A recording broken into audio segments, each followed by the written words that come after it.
Larry Nixon and Rick Clunn, the two top bass fishermen in the world, choose Nitro. Why? Performance. Incredibly stable and easy to handle at speeds up to 75 miles per hour. Comfort. Unbelievably dry and smooth running, even in rough water. Fishability. Every competition feature a tournament pro could ask for. Nitro, the choice of the top pros. Call 1-800-BASS-PRO for a free catalog today. Larry Nixon, the all-time BASS money winner. The only four-time Megabucks champion. A Bassmasters Classic qualifier 15 years in a row. A two-time BASS Angler of the Year. The Bass Tournament Dominator. No one is better qualified to teach you how to locate bass on your next fishing trip than Larry Nixon. The Bass Pro Shop's Outdoor World Video Library brings you 3 outstanding videos with Larry Nixon's champion tournament tactics. Tournament tactics for locating spring season bass. Tips and techniques for finding fish in the springtime. The season with the most potential for trophies, yet the most unpredictable fishing season as well. Ride along right in the boat on a 4-day trip as Larry shows you some great fishing and shares his best secrets. Tournament tactics for locating summer season bass. Hot summertime means hot bass in action, as Larry describes how to identify and use structure and cover. With graphics, this video gives you an in-depth look at using maps to dramatically improve your success when fishing for bass in the hottest season of the year. Tournament tactics for locating fall season bass. Part 3, and the blazing action continues. Larry shows you how fall can mean big numbers of aggressive feeding bass. This video discusses each period of fall bass fishing with graphs and maps that detail how to find and properly fish underwater structure and cover. Larry Nixon's Tournament Tactics, 3 videos not to be missed by any bass fisherman. Sneak a peek at the Bass Pro Shop's national headquarters at the conclusion of this video and learn how to order these and other exclusive Outdoor World Video Library features today.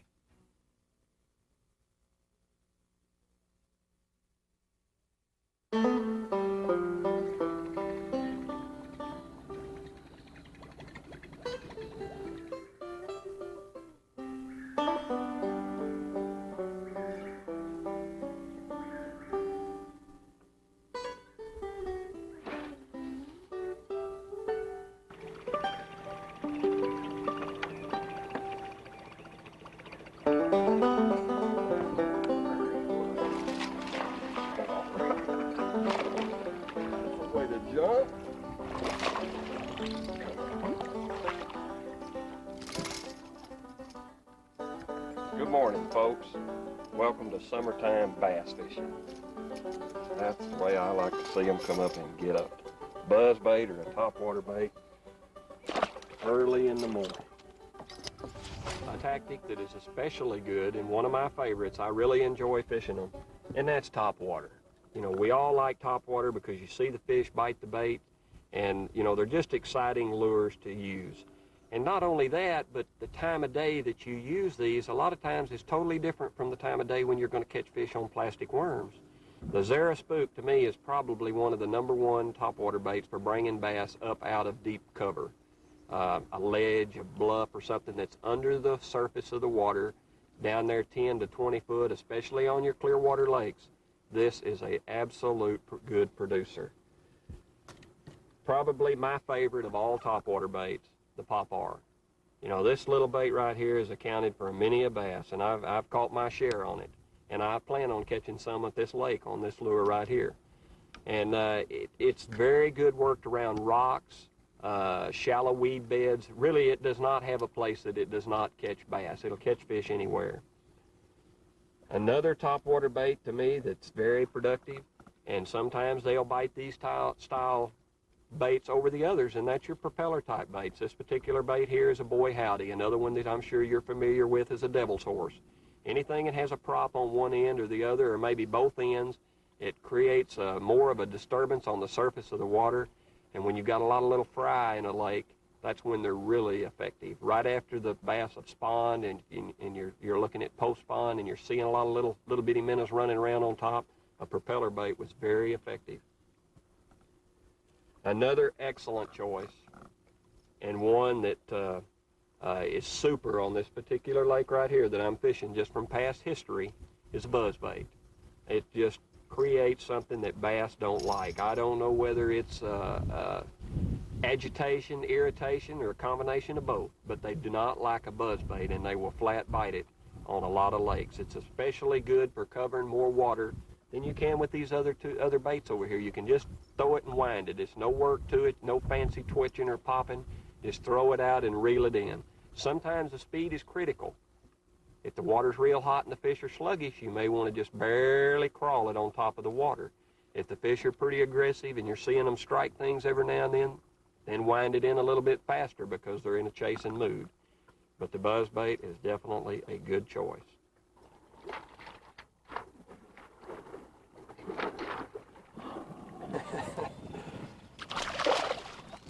A lot of times some of the most obvious fishing is real close to where you launch your boat. Early in the morning, them things get aggressive and bite top water. No, but a little bitty fish. I like to come out early and just put the boat in, start fishing a lot of times right where I launch. Just hit some of the points, little pockets real early in the morning. Well, in the summertime, they feed early. You got to get out on the water just as quick as you possibly can. Put you on a buzzbait or a spook or a pop-ar, something like that, where you can cover a lot of water and just turn the trolling motor on and go down the shoreline for a little while, hitting points, go from point to point to point.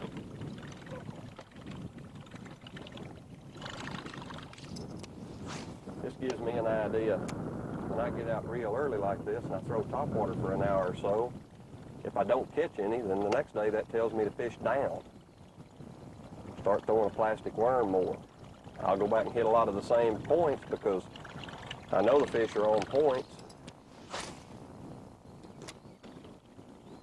Simply because it's that time of year. They've moved out of the spawning areas and they've started congregating up toward closer to the deep water. There's another little fish.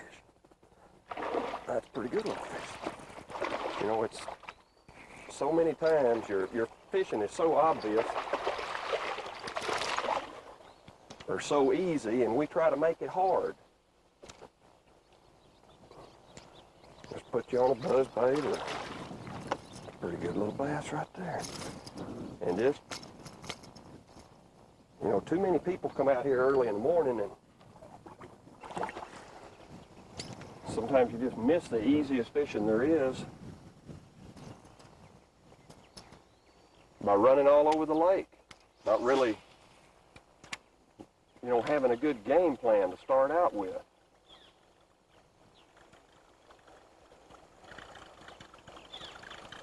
Now, I won't go way back in a little old cove like that this time of year. I might make a little quick pass around it to start with, but I'm just, you know, it's summertime, and you should know that fish aren't in the spawning grounds. They're going to be relating to the places that will congregate fish closer to the deep water.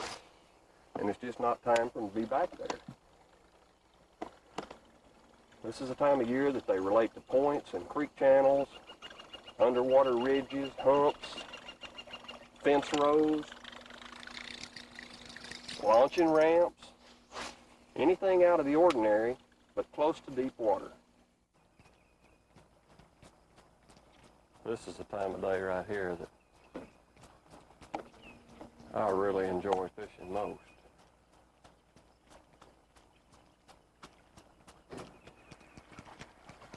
Topwater fishing always was one of my favorite ways of fishing. But in the summertime, it's just one of them types of fishing that's, the timing is real critical. First hour in the morning, last hour in the evening. Maybe a good cloudy, rainy day, you can do it all day long, but they just don't remain as aggressive as long during the day when that water temperature is real high.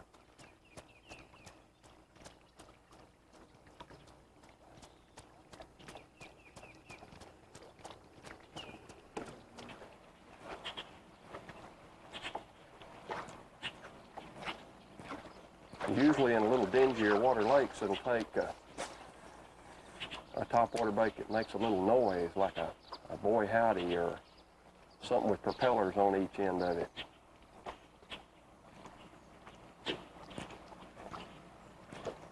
Other lakes, like Bull Shoals, Table Rock, real clear water lakes, a spook, something that don't make a lot of noise and has a very erratic action from side to side, will entice a lot more strikes than one with props. They don't really like a lot of noise on clear water lakes. Little popar is another excellent choice for topwater fishing early in the morning.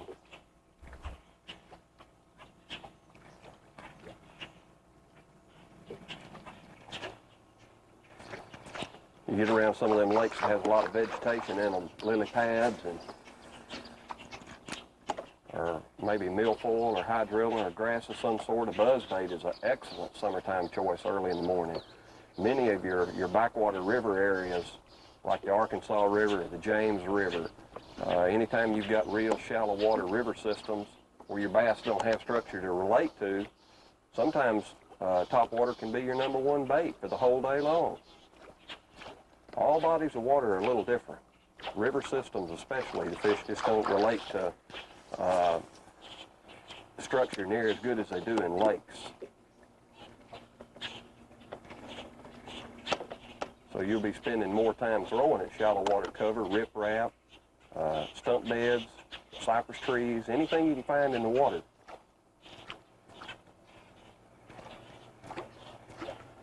But usually that little key of having deep water close by is always an important key, and even in the river systems. You may not know it, but the underwater channel is there. I know when I won the Bassmasters Classic up on the Ohio River at Cincinnati, I was churning mud with the trolling motor and catching my fish in a foot to 2 foot of water. I mean, it was really shallow, but the fish were relating to the deep ends of logs and little brush piles. And I was having to pitch a worm in there, and if you got to looking real close, you could tell that that's where the old channel used to be. But through the years, all the silt and stuff coming down the creek had silted it in. But all the fish would be on that channel side. There's one. Just come up and got that top one. I love this time of day. It's just a good time of day to come out and enjoy it. Boy, it's a feisty little day. Good day to come out and enjoy the early morning and have a few bites on top. People just don't know what they're missing when they sleep till 8 or 9 o'clock. And then they come out here and expect to catch fish. You got to get out here early to enjoy the good fishing.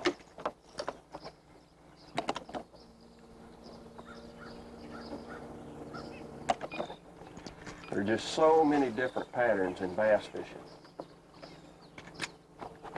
No matter whether it's spring, summer, or fall. There's early morning patterns, there's middle of the day patterns, there's late in the evening patterns. Well, I'm going to get another one.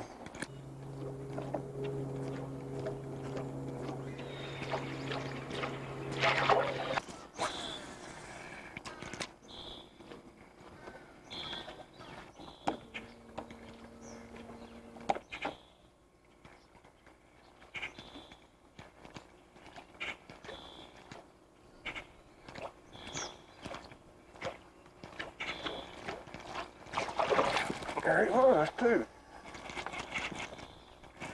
Feels like a better fish than I thought it was. I just got him hooked all over the side. I mean to you, now he come up and got all of it.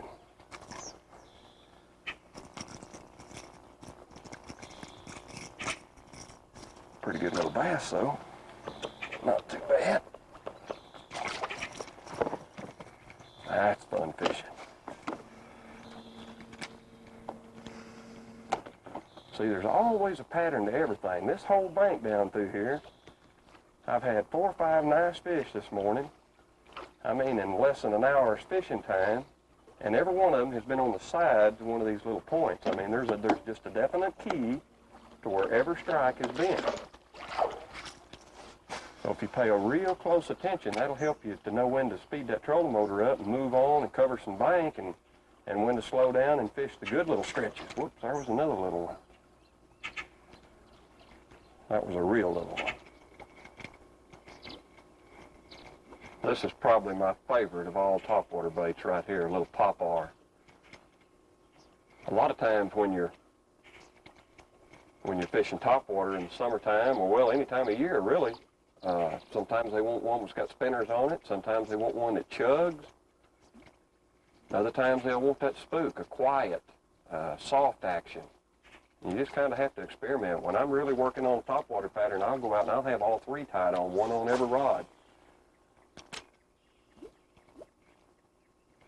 Because sometimes they want them spinners, especially when I really like to throw a topwater bait that's got spinners on it. It's when you've got a lot of little bitty fry in the water. Little small fry. Right after the spawn, just seems like one with little bitty blades that don't make too much noise. It's just something about it that turns the trick. When you're out fishing and looking for bass and reading that shoreline and the type of cover you got, you know, check out the bank and just see what the lake has to offer. Not all lakes got these trees in them like this one does, and to me, right now, these trees are a hindrance. The fish ain't really relating to that brush, so I'm not paying any attention at all to the trees. I'm looking at that shoreline and what that shoreline's got to offer. Trees are just an added bonus, because what trees do is it just gives you more cover in the water. You have more laydowns, you have logs to fish. But just so many times a tree is, as far as just throwing over there at that tree and catching the fish, that just don't happen because it don't have the right kind of cover. It's just a straight down stump. These fish are relating to points, and they're relating to points where 7 and well, really the ones that I've caught fish on have had 12 to 15 foot of water in there pretty close to that point, to the side of it. And that's the whole key right here. It's not the rock, it's not the gravel. It's that little bit of structure that's running in there close to that point. We're way past the spawn here, and yet these fish just haven't ganged up yet on structure. They're just kind of scattered. You've got a few fish that's going to stay in here for another month or two maybe.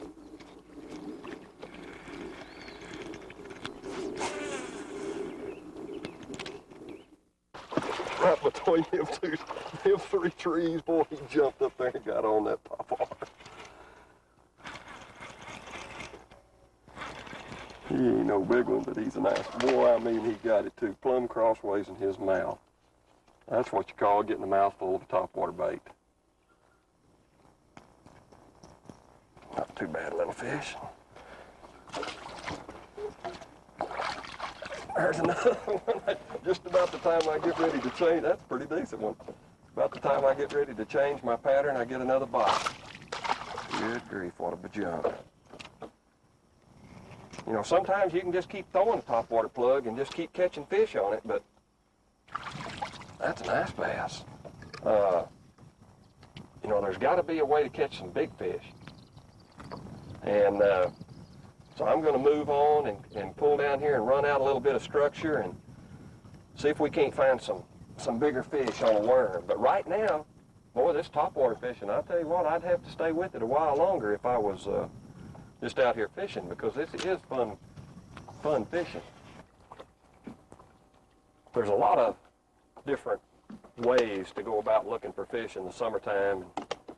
Really, it's just like when you're looking for bass, it's just like any other time of the year. One of your main thoughts should always be cover. What kind of cover that the lake has to offer, whether it be grass, wood, docks, whatever. Because bass are going to be around cover. I don't care where you go. So you have to look for cover. Number 2 ingredient, and probably one of the most important factors in all summertime bass fishing, is having some sort of structure around, either a roadbed or an Oak Creek channel. And when I say structure, anytime I'm bass fishing, I always mean bottom change. I don't mean structure like brush or logs. I mean bottom change.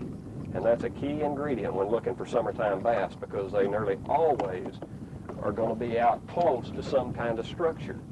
Now, there's different lakes. I have to admit, there's lakes like Florida Ross Barnett, lakes that have a lot of weedy vegetation and lily pads and things like that, where maybe your fish may not be relating to great changes in the bottom, but there will always be deep water around when you find fish in the summertime. I don't care what kind of cover they're on, there's going to be a depth of water change somewhere involved.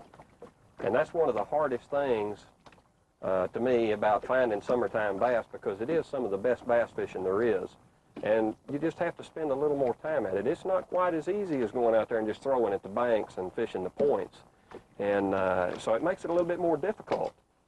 And it's also a little slower because you're probing in deeper water, especially when you've got water clarity like we have right here, where it's not too dirty. If the water's real dirty, then you might as well relate back to your springtime tactics, with the exception of having some kind of deeper water close at hand, because your fish just aren't going to be very deep unless you've got real clear water. If it's real dirty, fish shallow year-round. Just remember to look for structure close to it. But right now, I'm going with my number one theory in bass fishing. When you're fishing summertime, you better be fishing the bottom, because it's the most consistent type of fishing there is. And there's always different patterns involved. That's one thing about fishing the bottom and fishing deeper water. Sometimes it may be on an open water point. Other times you'll just be fishing maybe a ridge that's got timber on it, which is identically, this is what I have right here in this certain area. There's a creek channel drops off into deep water right there, and this is just a shallow ridge running out into the main portion of the creek. It's got 15 to 17 foot of water on it, and we've got good heavy cover, brush, and a lot of times in the middle of the day, when your fish aren't real active, they'll move up into these trees and just lay down amongst these trees down there in the shade somewhere between 10 foot and the bottom. They may not be right on the bottom. They'll just be laying in that heavy cover, and that's what I'm looking for right here, is just what I would call a good individual fish pattern. You know, maybe one fish in a big old heavy tree, sometimes two, but when your fish aren't real active in the middle of the day, this is the kind of pattern you better have to fall back on. Right down in that heavy cover, and you know, it's just one fish every now and then, nothing fast, but I'm also thinking big fish, good fish. There's nothing I'd rather do than get on a little shallow point, maybe dropping from 10, 12, 14 foot into 25 or 30 foot early in the morning, and set that anchor out and, you know, just stick a bass every cast. Well, that's the way it used to be down on Toledo Bend. And we still run into good areas and good places like that. But fishing nowadays, especially in the summertime, lots of the time, it's just one here and one there, and you just have to fish until you figure out the right pattern, or maybe get in you a good area and get 2 or 3 bites, and then you have to go somewhere else and catch 2 or 3 more. It's not really schooled up type fishing. You know, another key ingredient here to me would be a lot of bait, or active bait fish, maybe even a little current. The current is another a feature in structure fishing that's very, very important, because so many of our lakes, they generate current down there at the dam, and when they're not generating current, fish have a tendency to suspend even more so, and it just makes them really hard to catch when you don't have current. And yet, boy, once they start generating that water down there at the dam, it puts them fish right on that structure. You know, when you're learning how to fish timber, one of the key things about fishing timber is how to read timber. And when you got big trees like this right here, that usually means that there's some sort of a drop-off or a channel there real close. And then when you got all these little stobs sitting right in just inside the middle of them, that usually means there's a little shallow bar where the water is shallower. And right here inside on them little stobs, it's only about 8 or 10 foot deep, and it drops right off into 22 here where I'm sitting in the boat. And you can kind of follow there's a fish too. I can get one. Ain't near as good as I thought he was, but he'll do. Long, lanky fish anyway. Pretty little bass. But anytime you got that little shallow water ridge and it drops off like that, I mean, that's just a good place to fish. It's something different. And you want to keep your boat out in the deeper water. When I'm fishing timber, I usually try to keep my boat deep and fish around the perimeter of the shallow water. You know, when you're looking at a little flat gravel point like that right there, it really just don't look too good at all, but it's your spots that has that definite underwater change. I don't care what they look like up on the bank. And usually the flatter they are and the uglier they are on the bank, usually when you get out away from the bank about 100 yards or so, that's where some of your best structure in the whole lake is. So I really prefer, especially in summertime, to fish long flat points over the steep points. You know, deep cranking is a good way to catch a lot of fish. A lot of hard work. When I'm fishing tournaments, you know, work's the name of the game, so I don't mind pulling out a deep diving crankbait and working ridges and humps with a crankbait, because there's times when fish definitely want something that's ricocheting off of an item like a stump or a log or a rock, and they may not be as aggressive on a worm. They want that thing banging off of something and moving violently to one side, and that's what makes them hit it. Nearly always I like to keep the boat where I can kind of parallel down the side of a bar. That way I can key my bait in the right depth of water that I feel like the fish are going to be in. And that thing ricochets off a stump or a rock or something every now and then, pause it. And a lot of times when I find fish on a ridge, I'll work that ridge just back and forth, back and forth. There is times when even them great big divers, the deep 20s and the dredges and the big maxi R's, it really gets down there in the deep water. And when you find a key spot, if you ever find a spot that holds fish, put a marker buoy out on it. Some of the best crankbait fishermen I know, they'll have a marker buoy sitting right on the end of a little underwater bar, and they'll just get way backward, make long casts past the marker buoy and get that thing down there so that it'll hit bottom right there in that key little area, because fish have a tendency to set up on a key spot with a crankbait just like they do with a plastic worm. What it is, it just gives you another lure to work a certain little specific place with. You want to get him down there real deep. Some people get down there, you know, they'll get down, kneel and reel and get it on down there deeper. But usually, myself, everybody has their own preferences, and there's one thing that I've always believed in. If you enjoy fishing plastic worms more than you enjoy fishing crankbaits, then you're going to find a lot more bass on a worm than you will a crankbait.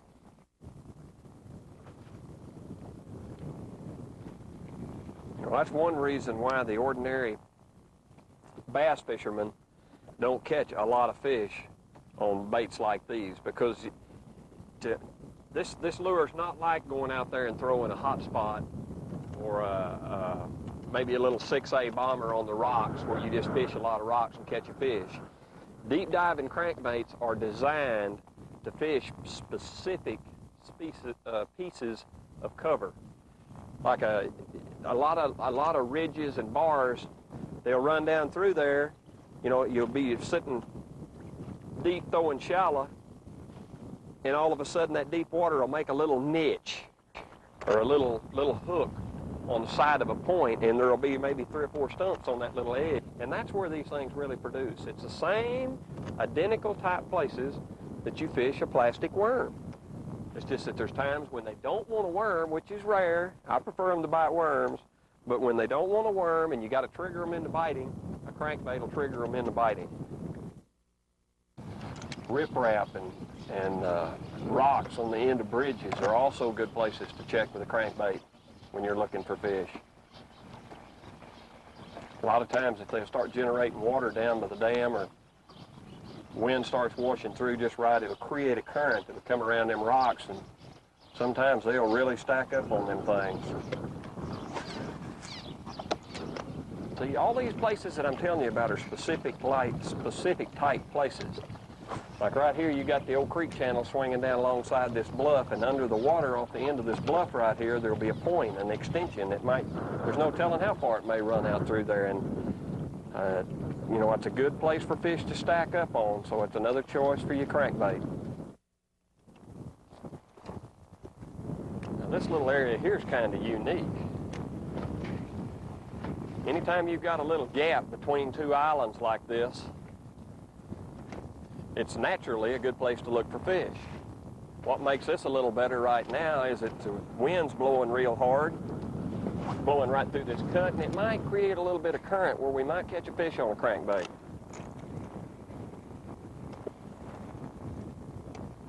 Summertime current, a lot of times, is a key ingredient to your cranking.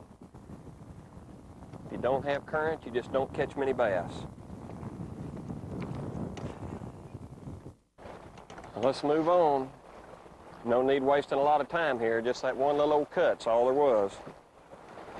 If they're not in the bottom of that cut where that current's coming through, you might as well move on. Let's go hit a worm. See if we can find a worm bass. The number one lure for producing bass in the summertime is a plastic worm. One of my favorites is a 6-inch or 8-inch squirm worm. Just a straight worm with a small curl tail. This is one that I rely on a lot of times when I'm unsure of what worm that I want to use, just a regular old straight worm. Another worm that produces well for me is a pro-tail worm. This is the type worm that's especially effective in off-colored water, water depths less than 15 feet deep, and fishing it around timber. When you're fishing clear water lakes or lakes that have a lot of vegetation in them, and you're fishing in the grass, maybe scattered weeds, that's when I'll throw more of the ribbon tail plastic worms, like a triple ripple. Now, when I fish a lake like this lake right here, it's noted for having a lot of big bass in it. It's got a lot of heavy trees, heavy wood cover, and you're having to fish right down in that cover. That's when I'm going to reach for a worm that's really got some bulk, got some size to it. I'm looking for bigger fish, so I'm going to always have a big worm on one rod. If you run into a bunch of little 12-inch schooling bass on a ridge or 13-inch schooling bass, and they're out in open water, you're not going to catch many of them on a great big worm like this. So you'll want to swap back and use a smaller design. But worms will definitely always be one of your best choices for fishing in the summertime. Come on out of there. Come on, come on. Well, I'll be dadgum if that don't beat anything. I see him. He's a good one. I mean, he's a good one. See the fish? Yeah, I see the fish. 6-pounder. Here he comes. He's going to jump. There ain't a darn thing I can do about it. He has my line so wrapped up that I can't even move him. If he comes up there and jumps again, I'm going to lip him.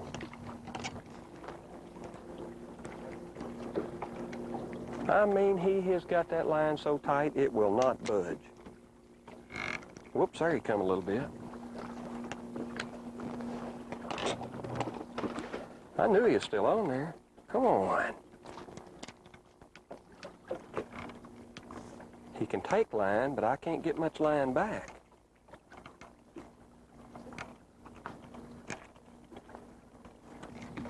Whoops, I got him back up to it. Come on, come on, come on. I'm getting it all back.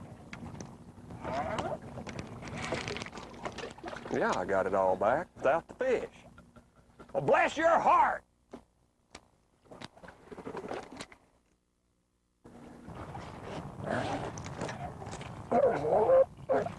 Come out of that tree. Come on up. Got me around the limb down there. Well, I'll be John Brown. There it came. Good fish. Pretty good bass. Come on, baby. That's a nice bass. That's the first one I caught off one of these little points. Pretty good little fish. Now that there was in about 10 foot, dropping into 18.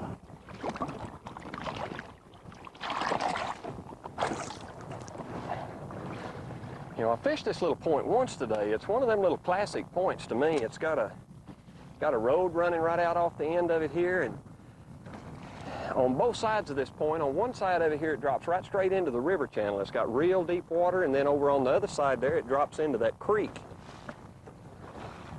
And it's got beautiful structure on it. And I just decided to come back and try it again because so many times when you find just a perfect spot and you think it ought to have fish on it, you should come back and give it another whirl, even when you, you know, if you didn't get a bite, because a lot of times a little storm coming in and a little wind blowing in here, just something to change the conditions will make a fish bite. I thought maybe there might be some fish back here. That's another thing about summer fishing, timing.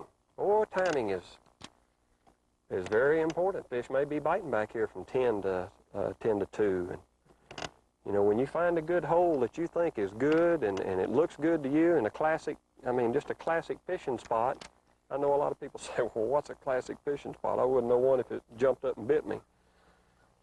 If it looks good, it's got good underwater structure, watercolor's right, you know, more than likely there's bass there somewhere. I know it takes me a lot of times, a couple days before I really get on what the fish are doing, or maybe what kind of water they're using. But I know summertime is structure fishing, and sooner or later, if I stay with it, I'm going to find fish on it, and when I do, there'll be the better fish in the lake. There'll be better numbers, and there'll be better quality.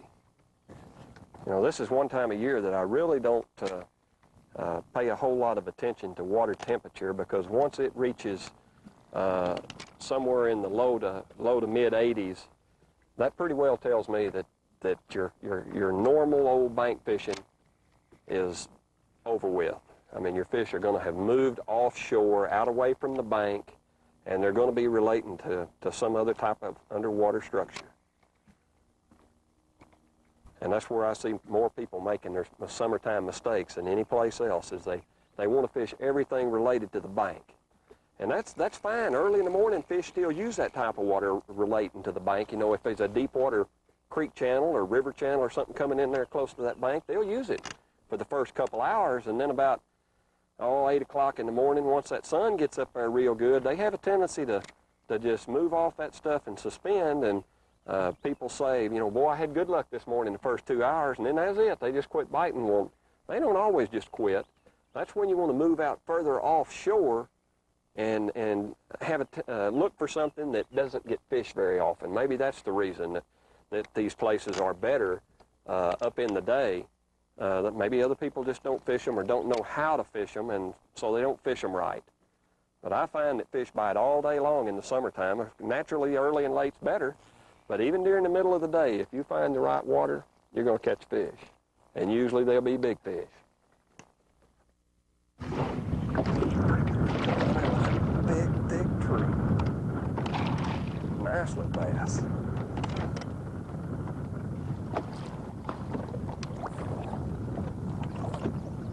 Well, they just ain't gonna give up. Come on over here.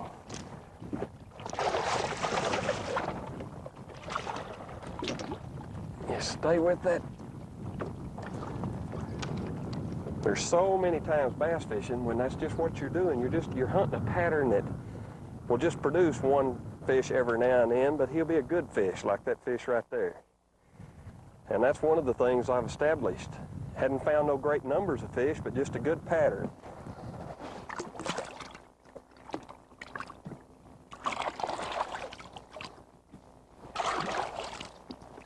You know, when you're looking for fish, I've talked about looking for things that are definite and different. And that good fish there just came off of an old tree line. It's just a tree line that runs out off the point of an island, and it runs out and drops off into the creek channel itself. And that tree line really was the outstanding thing there. The creek might be used as a migration point coming into that tree line, but I was just working down that tree line out to where it joined the creek, and the fish was in about 12 foot of water suspended down in a tree. There's just so many times in summertime bass fishing that your fish will suspend and brush because maybe the pH is bad, or maybe the bait's not very deep and it's laying up in the tops of them trees, and they just don't go down and relate to the bottom. And this is really one of the most difficult times there is to catch bass. And so many times it's just putting it in a lot of trees but staying close to some kind of bottom structure and just putting it in that cover and just go from tree to tree to tree. There's one down in that tree. Come on, just keep pressure on him. Come on. Come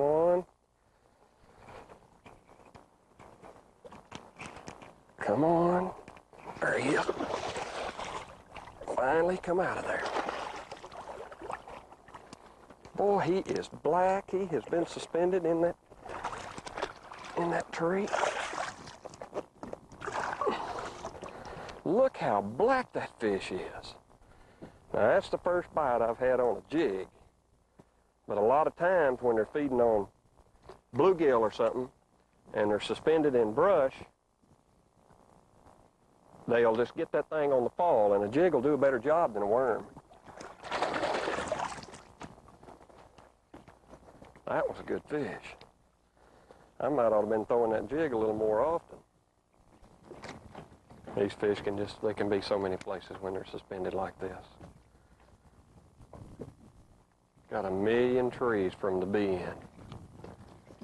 And if they're not on a definite pattern, like certain tree lines, or if it's just not something that you can completely pattern, boy, it can be hard just wandering around. You know, so far I've pretty well figured out if I stay close to points or close to tree lines, I'm subject to get a bite. But I don't know exactly how far in the woods on a tree line or how far out on a point.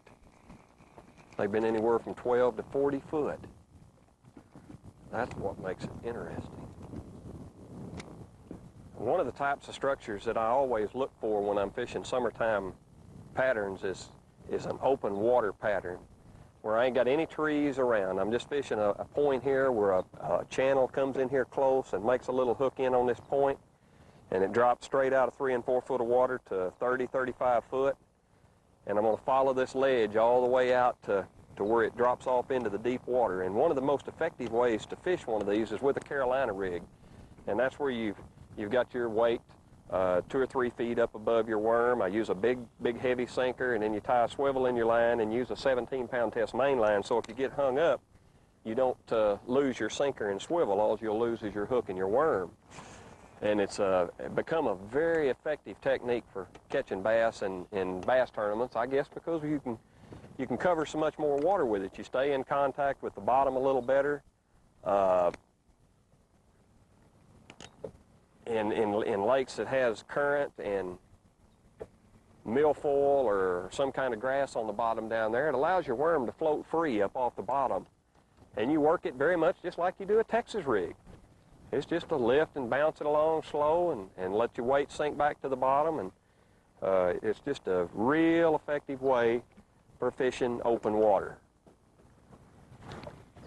One of my favorites. Now, I have a little better luck with the Carolina rig when I'm fishing it from the deep down to the shallow. When I'm looking for the suspended fish, I want to throw a Texas rig. There's one right there.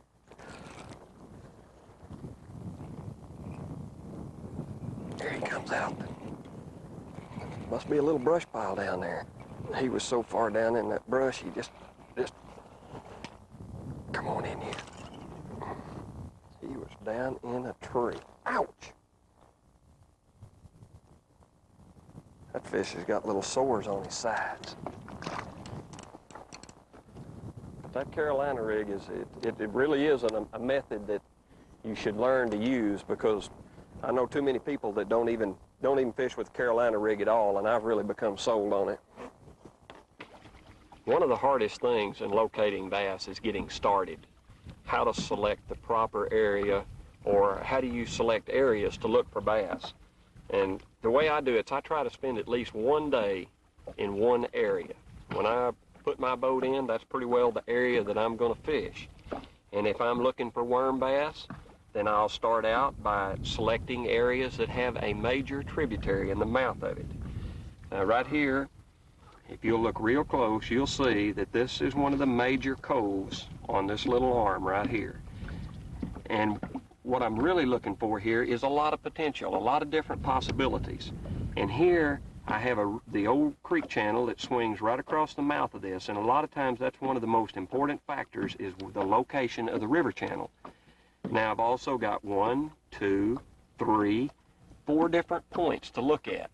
I know you might say that's a lot, but it's not really a lot, because I'm going to fish key areas on these points. On this specific point right here, you can just follow this ledge right out alongside this point and follow the old river edge right out through here. And that way I'll work a main, that's what I would call a main lake point. And I would use a worm. Now, it does have topwater potential. It has potential for a lot of things, but mainly this is what I would call a good worm area. If that's not any good, then I would move on inside here, because I've got a secondary point with a road bed coming out on it. It's still got good deep water right here where these contour lines run close together. And that gives me another type point to look at, because a lot of times there's a big difference in a main lake point and a secondary point. Then if I still haven't caught a fish, I'll even move on back in here on this center point, because it's the main point in between 2 creeks, and I would work around the perimeter of it. Now, I would think of this one here probably better being a good spot with a topwater early in the morning, because it's a little bit far back in the creek. And once bass have spawned and came out of all these coves, they like to move out here in this portion in the mouth of a pocket. And then over here, you've got the same thing. You've got another main lake point. Really, you've kind of got 2 of them. You've got a point here, an indention in the center, and another point here, and you've also got an old road bed running across the face of it. Now, this old road may be in 40 or 50 foot of water, but it still gives you a definite edge where you can fish both sides of that road. You know, if the fish are suspended maybe in timber or something, and it gives them that edge that you really need for a good school or concentration of bass.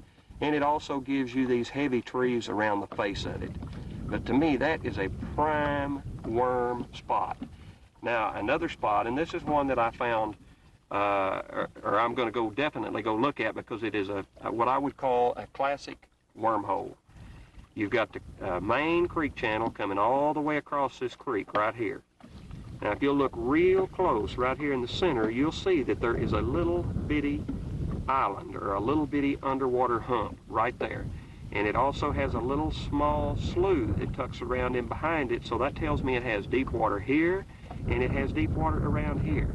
And this point should be a super spot.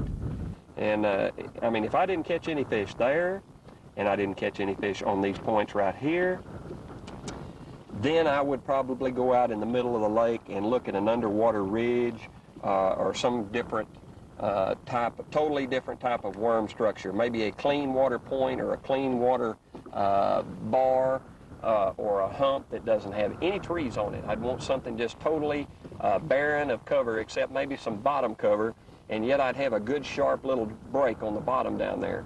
And you know, I'm sure that if I fish these places right here properly with worm and take my time, now it may take me all day to fish these areas. Don't be afraid to spend the whole day working these areas and these points right here and looking for these fish, because a lot of times, you know, finding the fish also means figuring out what mood they're in, or what lure you're needing to use, or what a technique you're having to use to catch these fish, because there's lots and lots of times that I go through an area and don't catch a fish, and then when I finally do get on the right little trick to making these fish take the bait, or maybe the right worm weight, the right speed of the sink, and then I go back to an area that I've already fished, even though I didn't catch any, and go back through there and find the bass.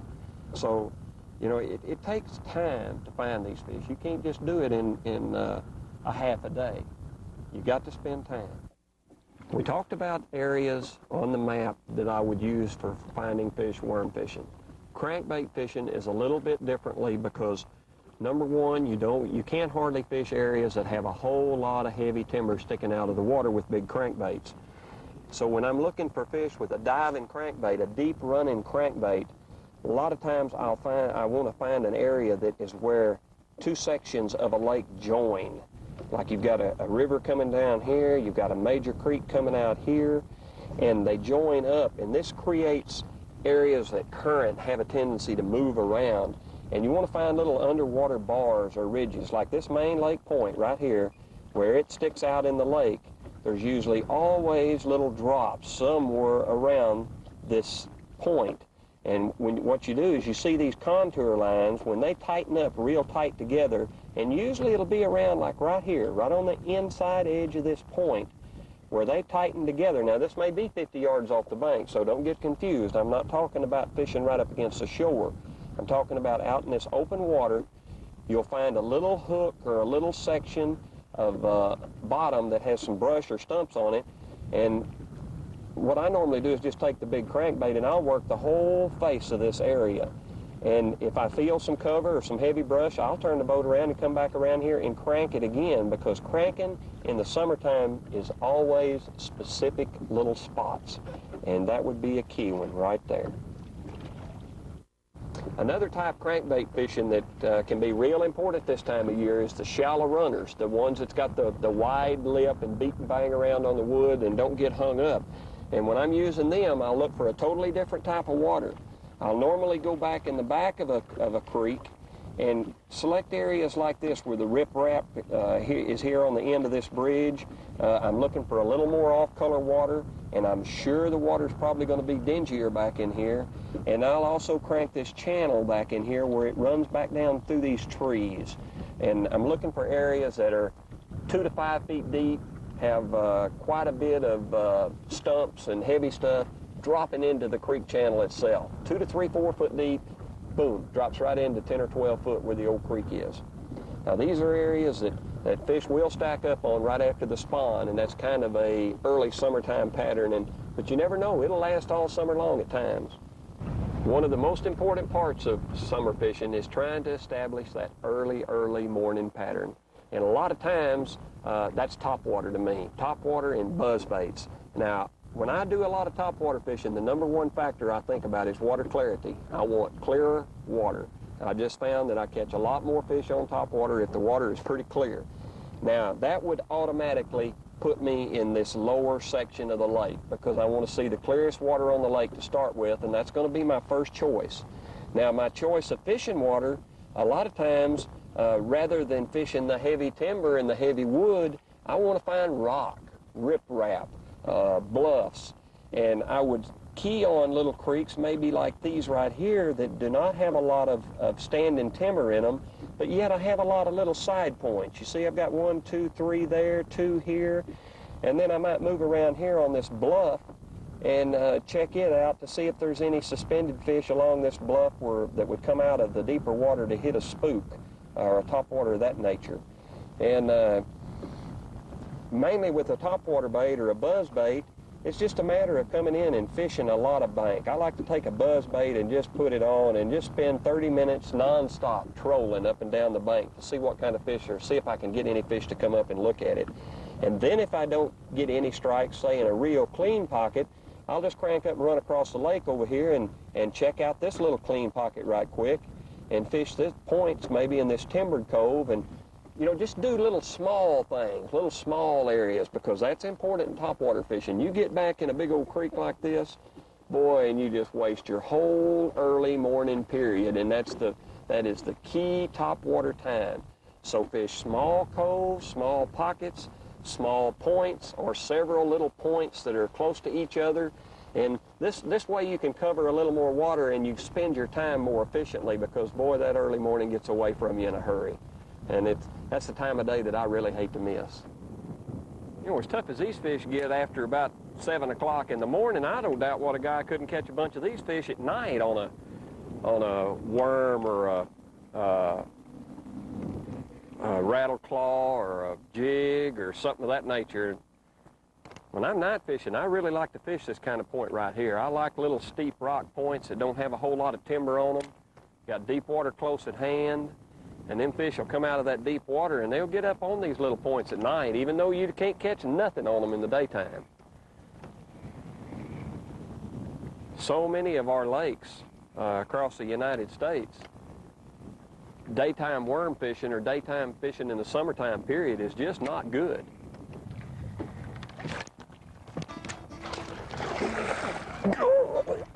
Come out of there. Don't you come off.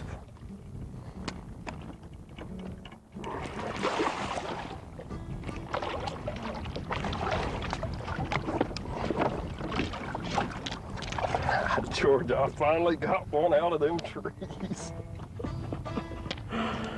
You don't know how many I've had on and lost, and I finally whooped one of them. Boy, when they get you down in that big water. Now see, when you take that big worm and you just keep putting it in heavy cover, and this fish right here was suspended out here over 40 foot, but there's a definite line of trees coming across here. And you know, when you find that outstanding edge and the right cover on that edge, that's the kind of fish you'll catch.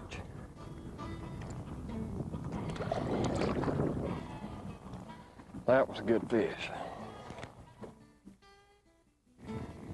I know that a lot of the lakes that people fish are not like this lake. There's a lot of lakes that have different kinds of cover. There's a lot of things that we haven't fished that you might have on your lake.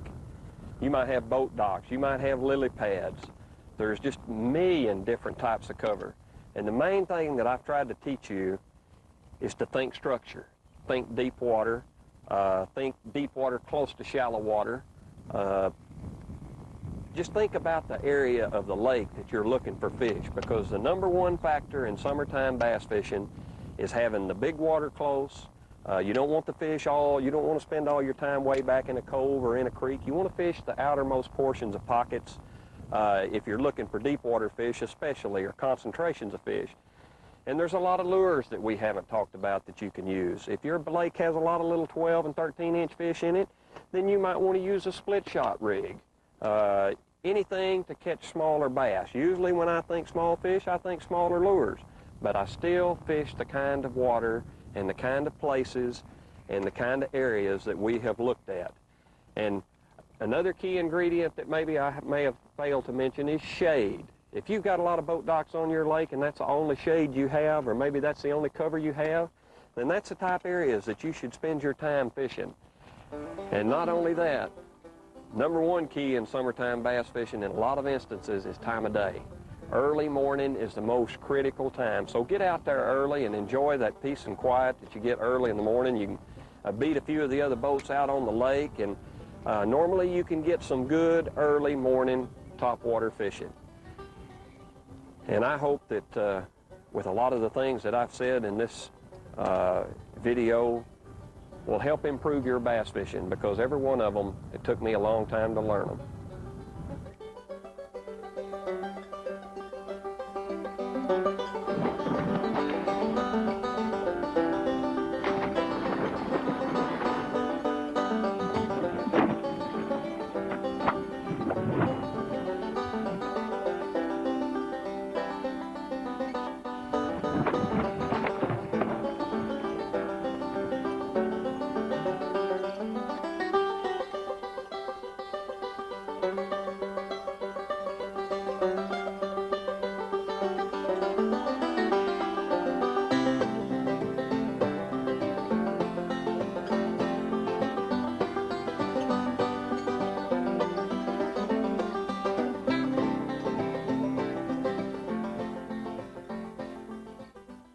We hope you've enjoyed this presentation as much as we have in bringing it to you. Our goal is to provide you with the most on-target outdoor videos available to the sportsman today. We would also like to take this opportunity to invite you to visit the Bass Pro Shop's national headquarters showroom in Springfield, Missouri. Outdoor World is a sportsman's showcase. 150,000 square feet of today's finest outdoor products for the serious sportsman and fun-loving outdoor family.